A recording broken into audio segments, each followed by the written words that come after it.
Hi guys. So maligayang pagbabalik.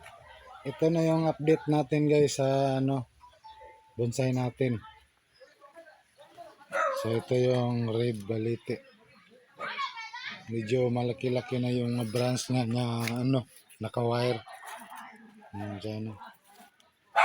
Pero kinakat ko medyo nagtabaan ng mga niya sanga.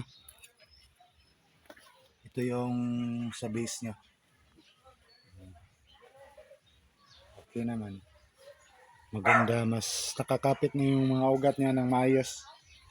So yung sa kaimito natin guys, ito pinagkakat kong mga sanga niya sa itaas. Ito, pinatigil ko muna siya. So bali yung mangyari dito, yung mga branch niya sa ibaba, yun muna ang pinasalta ko. Sobrang tataba nila. Gusto kong palakihin siya para mas pantay o mas balance siya tingnan. Medyo malaki na. Medyo dumami din yung mga bukol-bukol niya sa kanyang puno. Tingnan nyo. Di ba? So ito na yung kaimito ko. Malaki po na materialis ang kaimito ko guys. Dalawa po siya, tapos ganon din yung ginawa ko sa isa na kaimito ko. Ito ang Chinese Holy ko. Bagong trim lang yan. So balak kong ilipat siya ng mas palagi siyang maarawan dito kasi medyo sa isang araw matatamaan lang siya ng sikat, siguro nasa mga 3 to 4 hours lang. So mas kulang. Mas maganda kung tatamaan siya palagi ng araw. Kaya siguro next year ililipat ko na ito. Ayan o. Hindi pa natin maninag dito sa video yung forma niya talaga, pero malaki siyang materialis. Mas makita po natin yung forma niya kapag naipatong natin siya. Kung sakali ipapatong po natin. Pero at saka na yun. Ang importante, maporma po natin yung maganda. Kung baga yung forma niya detalyado talaga. Mula sa first branch hanggang sa itaas.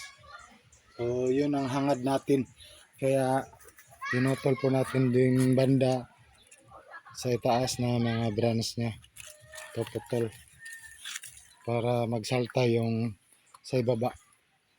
So lumaki. Mas maganda siya tingnan. Balance yung pagkagawa ng pagkabonsai niya.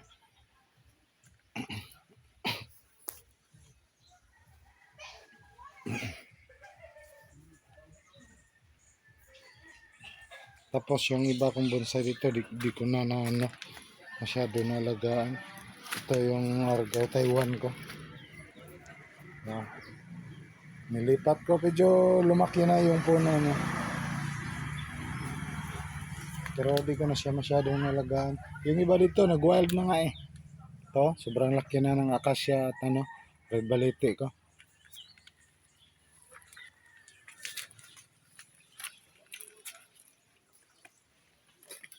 Tapos, yung iba dito, ito yung bayabas ko. Tapos powder pop. Ito, daming bulaklak. Yan. Powder pop yan. Ito yung hindi local.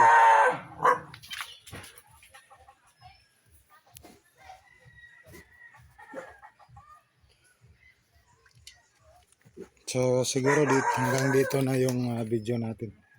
Thank you.